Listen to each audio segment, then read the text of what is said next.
ملتا ہے در سے آخرت سے ان واقعات سے، سیکھیں سبق سکھاؤ اکابری کی حیات سے۔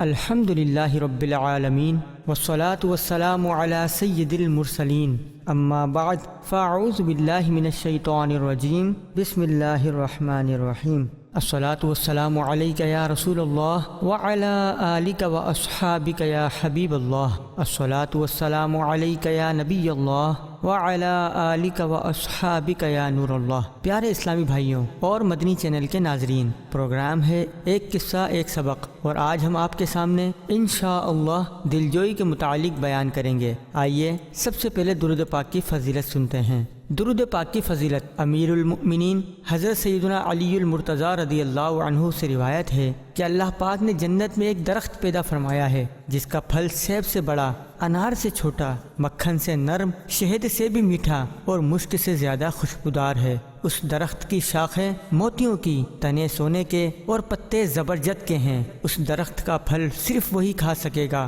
جو رسول پاک صلی اللہ علیہ وآلہ وصحبہ وسلم پر کثرت سے درود پاک پڑھے گا۔ صلو علی الحبیب صلی اللہ علی محمد صلی اللہ علیہ وسلم۔ پیارے اسلامی بھائیوں، دین اسلام ایک امن پسند، سچا، پیارا، کامل مذہب ہے۔ دین اسلام اپنی لاجواب خوبیوں کے سبب ہمیشہ ہر دور میں غالب رہا ہے اور غالب ہی رہے گا۔ دین اسلام نے اپنے ماننے والوں کی دینی، دنیاوی، اخروی، اخلاقی، ظاہری، باطنی، گھریلو، خاندانی اور معاشرتی مثلاً مسلمانوں کے ساتھ حسن اخلاق سے پیش آنے، ان کے دکھ درد میں شریک ہونے، ان کی خیر خواہی اور دل جوئی کرنے کی طرف بھی رہنمائی فرمائی ہے۔ چنانچہ دعوت اسلامی کے اشاعتی ادارے مکتبۃ المدینہ کی 649 صفحات پر مشتمل کتاب حکایتیں اور نصیحتیں صفحہ 455 پر ہے کہ ایک فقیر نے اپنے اہل و عیال کے ساتھ مل کر روزہ رکھا۔ اس کے گھر میں کھانے کو کچھ نہ تھا۔ افطاری کے لیے خوراک کی تلاش میں وہ گھر سے نکلا، لیکن افطاری کے لیے اسے کچھ نہ ملا۔ پھر وہ سناروں کے بازار میں داخل ہوا۔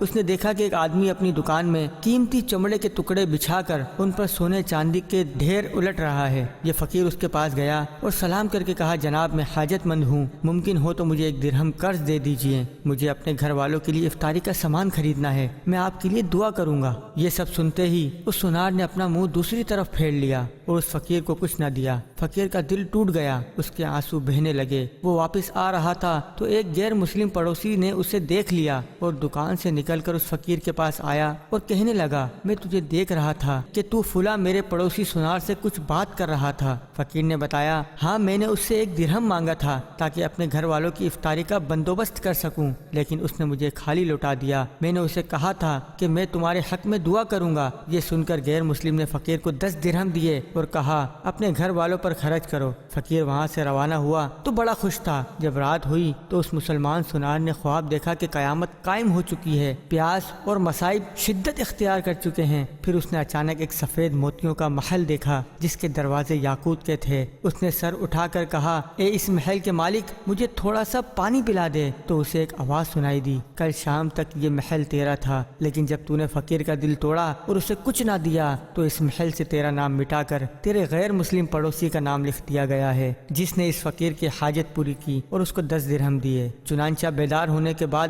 سنار گھبراتے ہوئے اپنے اس غیر مسلم پڑوسی کے پاس آیا اور کہنے لگا، تم میرے پڑوسی ہو، میرا تم پر حق ہے اور مجھے تم سے ایک ضروری کام ہے۔ غیر مسلم نے پوچھا، بتاؤ کیا حاجت ہے؟ اس نے کہا، کل شام تم نے جو 10 درہم فقیر کو دیے تھے ان کا ثواب 100 درہم کے بدلے مجھے دے دو۔ تو اس نے جواب دیا، اللہ پاک کی قسم، میں 1,00,000 دینار کے بدلے بھی وہ ثواب نہ دوں گا، بلکہ اگر آپ نے اس محل کے دروازے میں بھی داخل ہونے کی کوشش کی جو آپ نے کل رات خواب میں دیکھا تھا تو میں اس کی بھی اجازت نہ دوں گا۔ مسلمان سنار نے پوچھا، آپ کو اس راز کی خبر کیسے ہوئی؟ تو غیر مسلم نے جواب دیا، اس کی خبر مجھے اس ذات نے دی جو کسی بھی چیز کو کہتی ہے ہو جا تو وہ ہو جاتی ہے، اور میں گواہی دیتا ہوں کہ اللہ کے سوا کوئی عبادت کے لائق نہیں، اور میں یہ بھی گواہی دیتا ہوں کہ حضرت سیدنا محمد مصطفیٰ صلی اللہ علیہ وآلہ وصحبہ وسلم اس کے بندے اور رسول ہیں۔ صلو علی الحبیب صلی اللہ علی محمد صلی اللہ علیہ وسلم۔ پیارے اسلامی بھائیوں، اس غیر مسلم نے ایک مسلمان کی دل جوئی کی، اللہ پاک کی مشیت کہ اس نے اپنے فضل سے اس دل جوئی کا یہ صلہ دیا کہ دولت ایمان جیسی عظیم الشان نعمت نصیب فرما دی۔ غور کیجئے، جب دل جوئی پر ایمان جیسی عظیم الشان اور انمول نعمت نصیب ہو سکتی ہے تو دنیا و آخرت کی دوسری نعمتیں کیوں حاصل نہیں ہو سکتی؟ لہٰذا ہمیں بھی دل جوئی کی عادت بنانی چاہیے۔ دل جوئی کی تعریف اور اس کے فضائل۔ دل جوئی، دلداری، غمخواری، غم گساری، یہ تمام الفاظ ہم معنی ہیں۔ ان سب کا مطلب ہوتا ہے دوسروں سے ہمدردی کرنا، انہیں خوشی پہنچانا، ان کے دلوں میں خوشی داخل کرنا وغیرہ۔ الحمدللہ ہمارے دین میں دل جوئی کی بڑی اہمیت ہے۔ محل فتنہ سے بچتے ہوئے جائز طریقے سے مسلمان مردوں اپنی محرمات اور بچوں کی امی کی، اسی طرح مسلمان عورت کا مسلمان عورتوں اپنے محارم اور بچوں کے ابو کی دل جوئی کرنا بڑے اجر کا باعث ہے۔ ایسا کرنے سے جہاں آخرت اچھی ہوگی وہیں معاشرے میں بھی محبت بھری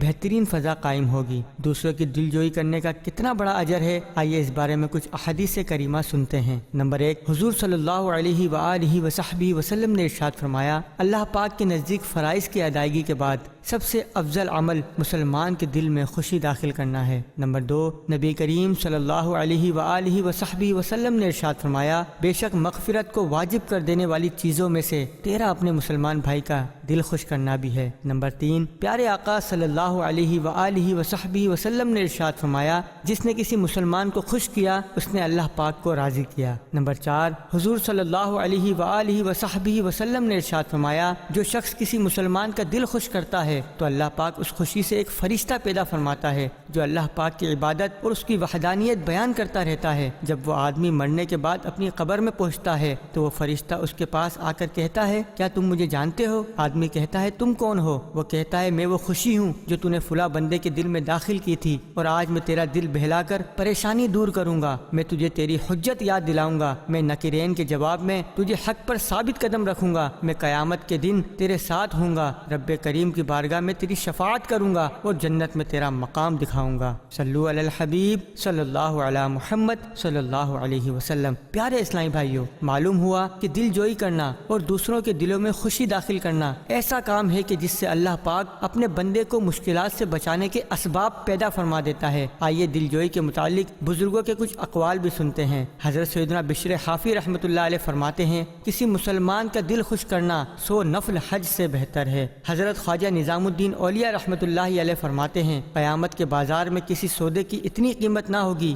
جتنی دل کا خیال رکھنے والے اور دل خوش کرنے کی ہوگی۔ حضرت سیدنا مکحول دمشقی رحمۃ اللہ علیہ نے فرمایا، جو شخص کسی کی دل جوئی کرتے ہوئے فوت ہوا وہ شہید ہے۔ صلو علی الحبیب صلی اللہ علی محمد صلی اللہ علیہ وسلم۔ دل جوئی کے واقعات۔ پیارے اسلامی بھائیوں، دل جوئی کے بڑے فضائل ہیں۔ یہی وجہ ہے کہ ہمارے بزرگوں کے دلوں میں دوسروں کی دل جوئی اور دلداری کا جذبہ کوٹ کوٹ کر بھرا ہوا تھا۔ وہ مقدس ہستیاں لوگوں کی دل جوئی کرتے اور اپنے دلوں کو راحت پہنچاتے تھے۔ آئیے اللہ والوں کے دل جوئی کے واقعات اور ان سے حاصل ہونے والے مدنی پھول سنتے ہیں۔ فاروق اعظم رضی اللہ عنہ کی ایک خاندان کی داد رسی۔ ایک رات اسلام کے دوسرے خلیفہ حضرت سیدنا عمر فاروق اعظم رضی اللہ عنہ مدینہ منورہ کا دورہ فرما رہے تھے کہ ایک خیمے پر نظر پڑی۔ جب قریب گئے تو آپ کو کسی کے تکلیف میں مبتلا ہونے کی آواز آئی۔ اس خیمے کے باہر ایک شخص بیٹھا تھا۔ آپ نے سلام کے بعد اس سے حال دریافت کیا تو معلوم ہوا کہ وہ خلیفہ وقت سے ہی ملنے آیا ہے، البتہ اسے یہ معلوم نہیں تھا کہ خلیفہ وقت اس کے سامنے کھڑے ہیں۔ بہرحال اس نے بتایا کہ اس کی زوجہ امید سے ہے اور بچے کی پیدائش کا وقت قریب ہے۔ امیر المؤمنین حضرت سیدنا عمر فاروق اعظم رضی اللہ عنہ اپنے گھر تشریف لائے اور اپنی زوجہ محترمہ حضرت سیدتنا ام کلثوم بنت علی رضی اللہ عنہما سے فرمایا، کیا تم ثواب کمانا چاہتی ہو؟ اللہ پاک نے اسے خود تم تک پہنچایا ہے۔ انہوں نے عرض کی، حضور کیا بات ہے؟ آپ نے فرمایا، ایک عورت کے بچے کی ولادت کا وقت قریب ہے اور اس کے پاس کوئی بھی نہیں ہے۔ عرض کیا، اگر آپ راضی ہیں تو میں چلتی ہوں۔ فرمایا، ٹھیک ہے، تم ضروری سامان وغیرہ لے لو۔ جب وہاں پہنچے تو آپ نے اپنی زوجہ کو اندر بھیج دیا اور خود اس شخص کے پاس بیٹھ گئے۔ اس سے فرمایا، آگ جلاؤ۔ اس نے آگ جلائی تو آپ نے ہانڈی اس کے اوپر رکھ دی۔ جب ہانڈی پک گئی تو دوسری طرف بچے کی ولادت بھی ہو گئی۔ آپ کی زوجہ نے اندر سے آواز دی، اے امیر المؤمنین، اپنے ساتھی کو بیٹے کی خوشخبری دے دیجئے۔ جیسے ہی اس شخص نے لفظ امیر المؤمنین سنا تو ڈر گیا اور عاجزی کے ساتھ تھوڑا سا پیچھے ہٹ کے بیٹھ گیا۔ آپ نے فرمایا، جیسے بیٹھے تھے ویسے ہی بیٹھے رہو۔ پھر آپ نے ہانڈی اٹھا کر اپنی زوجہ کو دی اور فرمایا خاتون کو پیٹ بھر کر کھلاؤ۔ پھر آپ نے اس شخص کو بھی کھانے کے لیے دیا اور فرمایا کل صبح میرے پاس آنا، میں تمہاری ضروریات کو پورا کر دوں گا۔ جب وہ شخص صبح آپ کے پاس آیا تو آپ نے اس کے بچے کا وظیفہ بھی جاری کیا اور اسے بھی مال وغیرہ عطا کیا۔ صلو علی الحبیب صلی اللہ علی محمد صلی اللہ علیہ وسلم۔ پیارے اسلامی بھائیوں، سنا آپ نے امیر المؤمنین حضرت سیدنا فاروق اعظم رضی اللہ عنہ نے کس طرح ایک پریشان حال کی دستگیری فرمائی اور ان کی دل جوئی کا سامان کیا، اپنی نگرانی میں آگ روشن کروائی، اپنے ہاتھوں سے ہانڈی چڑھائی اور کھانے کی ترکیب بنائی، پھر خود ہی کھانا نکال کر اپنی زوجہ محترمہ کے ذریعے اس عورت کے لیے بھیجا۔ غور کیجئے، یہ وہی فاروق اعظم ہیں جن کے سائے سے بھی شیطان بھاگتا تھا۔ جی ہاں، یہ وہی فاروق اعظم ہیں جن کو حضور نبی کریم صلی اللہ علیہ وآلہ وصحبہ وسلم نے اپنی زبان مبارک سے جنتی ہونے کی خوشخبری دی ہے۔ یہ وہی فاروق اعظم ہیں جن کے بارے میں اللہ کے پیارے رسول صلی اللہ علیہ وآلہ وصحبہ وسلم نے یہ دعا فرمائی کہ اے اللہ عمر بن خطاب کے ذریعے اسلام کو عزت عطا فرما۔ یہ وہی فاروق اعظم ہیں جو یتیموں بے سہارا لوگوں کی خیر خواہی کے لیے راتوں کو جاگ کر دورہ فرمایا کرتے تھے۔ یہ وہی فاروق اعظم ہیں جن کی رائے کے مطابق قرآن کریم کی آیات مبارکہ نازل ہوئیں۔ یہ وہی فاروق اعظم ہیں جن کا فرمان ہے کہ اگر نہر فرات کے کنارے ایک بکری بھی بھوکی مر گئی تو مجھے اندیشہ ہے کہ بروز قیامت اللہ پاک مجھ سے اس کے بارے میں باز پرس فرمائے گا۔ یہ وہی فاروق اعظم ہیں جو اکیلے ہزاروں میل طویل سلطنت کے تنہا حکمران تھے۔ یہ وہی فاروق اعظم ہیں جن کا نام سن کر قیصر و کسریٰ یعنی روم اور ایران کے بادشاہوں پر لرزہ طاری ہو جاتا تھا۔ کردار فاروقی پر عمل کیجیے۔ اتنی بلند و بالا شان و شوکت کے باوجود امیر المؤمنین حضرت سیدنا عمر فاروق اعظم رضی اللہ عنہ دوسروں کی کیسی دلجوئی فرماتے تھے۔ اتنے عظیم مقام و مرتبے پر فائز ہونے کے باوجود بھی امیر المؤمنین حضرت سیدنا عمر فاروق اعظم رضی اللہ عنہ دوسروں کی خیر خواہی کرتے تھے۔ اس واقعے میں ہمارے لیے بھی درس ہے کہ اگر ہمارا کوئی مسلمان بھائی کسی تکلیف میں ہو یا کسی بھی معاملے میں اسے ہماری ضرورت ہو اور ہم اس کی پریشانی دور کرنے کی قدرت رکھتے ہوں تو ہمیں بھی حضرت سیدنا فاروق اعظم رضی اللہ عنہ کی سیرت پر عمل کرتے ہوئے اپنے مسلمان بھائی کی دل جوئی کرنی چاہیے۔ ہمیں بھی حضرت سیدنا فاروق اعظم رضی اللہ عنہ کے کردار پر عمل پیرا ہوتے ہوئے دوسروں کی خیر خواہی کرنی چاہیے۔ آئیے دل جوئی کی رغبت پانے کے لیے مزید ایک واقعہ سنتے ہیں۔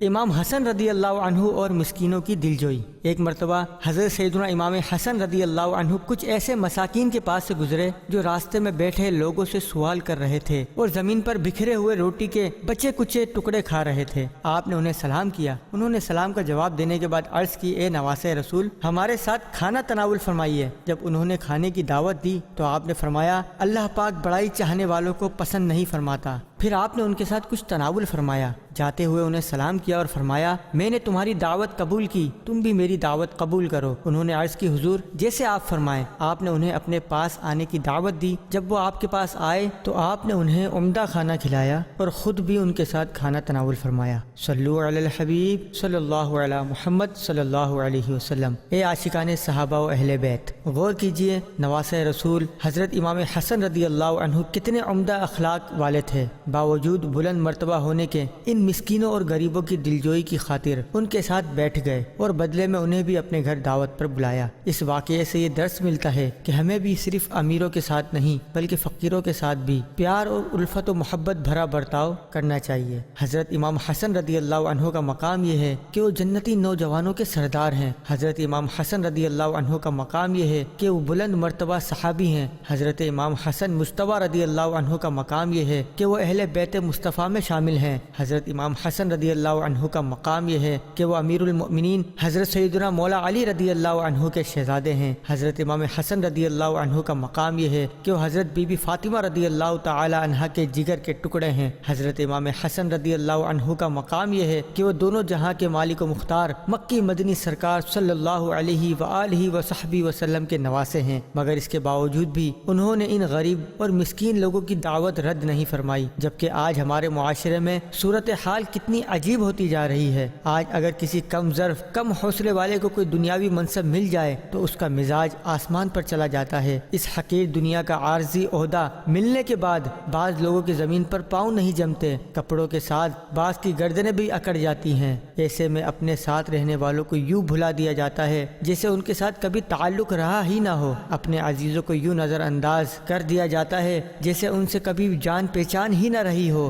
اپنے دوستوں سے ایسا رویہ رکھا جاتا ہے جیسے ملازم ہو۔ صد افسوس کہ بعض نادان تو اپنے محسنوں یعنی احسان کرنے والوں کو بھی آنکھیں دکھانے لگتے ہیں۔ سوچنا چاہیے کہ کہیں عہدہ ملنے کے بعد تکبر کی سیڑھی جہنم میں نہ گرا دے۔ امیر اہل سنت بانی دعوت اسلامی حضرت علامہ مولانا ابو بلال محمد الیاس عطار قادری رضوی دامت برکاتہم العالیہ تنبیہ کرتے ہوئے فرماتے ہیں، گر تکبر ہو دل میں ذرہ بھر، سن لو جنت حرام ہوتی ہے۔ لہٰذا عقل مندی کا ثبوت دیتے ہوئے عاجزی و انکساری اختیار کرنی چاہیے۔ یاد رہے، اگر کوئی شخص کسی دنیاوی منصب و دولت ملنے کے بعد قیمتی لباس پہنتا ہے، کسی وجہ سے لوگوں سے میل جول کم رکھتا ہے، تب بھی ہمیں اس کے بارے میں ہمیشہ حسن ظن یعنی اچھا گمان ہی رکھنا چاہیے۔ ہم یہ نہیں کہہ سکتے کہ فلاں شخص تو کوئی منصب ملنے کی وجہ سے بڑا مغرور ہو گیا ہے، سیدھے منہ بات ہی نہیں کرتا وغیرہ۔ کسی مسلمان کے بارے میں بدگمانی کی ہمیں اجازت نہیں۔ بدگمانی گناہ کبیرہ، حرام اور جہنم میں لے جانے والا کام ہے۔ اللہ پاک ہمیں بدگمانی سے بچنے اور ہمیشہ عاجزی اختیار کرنے کی توفیق عطا فرمائے۔ آئیے ترغیب کے لیے عاجزی کی فضیلت پر دو فرامین مصطفیٰ صلی اللہ علیہ وآلہ وصحبہ وسلم سنتے ہیں۔ حضور صلی اللہ علیہ وآلہ وسلم نے ارشاد فرمایا، جو اپنے مسلمان بھائی کے لیے تواضع اختیار کرتا ہے اللہ پاک اسے بلندی عطا فرماتا ہے، اور جو مسلمان بھائی پر بلندی چاہتا ہے اللہ پاک اسے پستی میں ڈال دیتا ہے۔ نمبر 2، حضور صلی اللہ علیہ وآلہ وصحبہ وسلم نے ارشاد فرمایا، اللہ پاک عاجزی کرنے والوں سے محبت اور تکبر کرنے والوں کو ناپسند فرماتا ہے۔ فخر و غرور سے تو مولا مجھے بچانا، یا رب مجھے بنا دے پیکر تو عاجزی کا۔ صلو علی الحبیب صلی اللہ علی محمد صلی اللہ علیہ وسلم۔ دل جوئی کے طریقے۔ پیارے اسلامی بھائیوں، آج بھی اگر ہمارے اندر مسلمانوں کی دل جوئی کو اپنانے کا جذبہ بیدار ہو جائے تو اس کے کئی طریقے ذہن میں آ سکتے ہیں۔ مثلا کسی مسلمان مریض کی عیادت، تعزیت کرنا، جنازے وغیرہ میں شرکت کرنا، کسی مسلمان کا نقصان ہو جانے پر اس سے ہمدردی کے دو بول بولنا، وقتاً فوقتاً اپنے مسلمان دوستوں اور عزیزوں سے رضائے الہی اور نیکی کی دعوت کے لیے رابطہ رکھنا، مسلمان سے نرمی و بھلائی سے پیش آنا، مسلمان ضرورت مندوں کی مالی مدد کرنا، مسلمان پریشان حالوں کی پریشانی دور کرنا، مسلمان کو دعوتیں دینا اور کھانا کھلانا، اپنے آرام و سکون کی قربانی دے کر مسلمان کو آرام و سکون مہیا کرنا وغیرہ۔ الغرض کسی بھی جائز طریقے سے شرعی احکامات کے مطابق اپنے مسلمان بھائی کے ساتھ اچھا برتاؤ کرنا، یہ سب دل جوئی میں شمار ہوتا ہے۔ افسوس صد افسوس فی زمانہ ہماری حالت یہ ہے کہ ہم یا شیخ اپنی اپنی دیکھ کے تحت صرف اپنے معاملات سلجھانے کی فکر میں رہتے ہیں۔ ہمارے آس پاس کتنے مسلمان پریشان حال ہیں، ہمیں اس کا کوئی احساس نہیں ہوتا۔ ہمارے جاننے والوں میں کتنے مسلمان بیمار ہو جاتے ہیں پھر ٹھیک ہو جاتے ہیں اور ہمیں پتہ ہی نہیں چلتا۔ ہمارے اڑوس پڑوس میں کس مسلمان کا انتقال ہو گیا ہے، بعض اوقات تو یہ بھی معلوم نہیں ہوتا۔ وہ مسلمان جن سے ہمارا روزانہ کا واسطہ ہے ان میں سے کتنے خوش دلی سے اور کتنے پریشان چہروں سے ہمیں ملتے ہیں، کیا اس پر ہم نے کبھی غور کیا؟ ہمارے جاننے والے مسلمانوں میں سے کتنے قرضوں میں جکڑے ہوئے ہیں، بلکہ خاندان میں ہمارے کتنے رشتہ دار غربت و افلاس کی چکی میں پس رہے ہیں، ہمیں اس کی کوئی خبر نہیں۔ ہمارے مسلمان پڑوسی کو 2 وقت کا کھانا بھی نصیب ہوتا ہے یا نہیں، ہمیں اس سے کوئی سروکار نہیں۔ پہننے کے لیے مناسب کپڑے بھی میسر آتے ہیں یا نہیں، ہمیں اس سے کوئی غرض نہیں۔ کتنے بیمار مسلمانوں کی راتوں کی نیند اور دن کا سکون پیسہ نہ ہونے کی وجہ سے برباد ہو رہا ہے، اس کی طرف ہماری توجہ ہی نہیں ہوتی۔ یاد رکھیے، ایک اچھا مسلمان وہی ہوتا ہے جو اپنے لیے پسند کرے وہی اپنے بھائی کے لیے بھی پسند کرے۔ آئیے اپنے اندر پیارے آقا صلی اللہ علیہ وآلہ وصحبہ وسلم کی دکھیاری امت کی دل جوئی اور خیر خواہی کا جذبہ بیدار کرنے کے لیے 2 فرامین مصطفیٰ صلی اللہ علیہ وسلم سنتے ہیں۔ چنانچہ پیارے آقا صلی اللہ علیہ وآلہ وصحبہ وسلم نے ارشاد فرمایا، لوگوں کے لیے بھی وہی پسند کرو جو اپنے لیے کرتے ہو، اور جو اپنے لیے ناپسند کرتے ہو اسے دوسروں کے لیے بھی ناپسند کرو۔ جب تم بولو تو اچھی بات کرو یا خاموش رہو۔ ایک اور روایت میں حضور صلی اللہ علیہ وسلم نے ارشاد فرمایا، مومن اس وقت تک اپنے دین میں رہتا ہے جب تک اپنے مسلمان بھائی کی خیر خواہی چاہتا ہے، اور جب اس کی خیر خواہی سے الگ ہو جاتا ہے تو اس سے توفیق کی نعمت چھین لی جاتی ہے۔ اللہ پاک ہمیں اپنے مسلمان بھائیوں کی دلجوئی اور خیر خواہی کرنے والا بنا دے، آمین۔ صلو علی الحبیب صلی اللہ علی محمد صلی اللہ علیہ وسلم۔ پیارے اسلامی بھائیوں، آج کے پروگرام کا وقت اختتام کی طرف بڑھ رہا ہے۔ آئندہ ایک نئے واقعے اور سبق کے ساتھ حاضر ہوں گے، تب تک کے لیے اجازت دیجیے۔ مدنی چینل دیکھتے رہیے۔ ملتا ہے در سے آخرت سے ان واقعات سے، سیکھیں سبق سکھا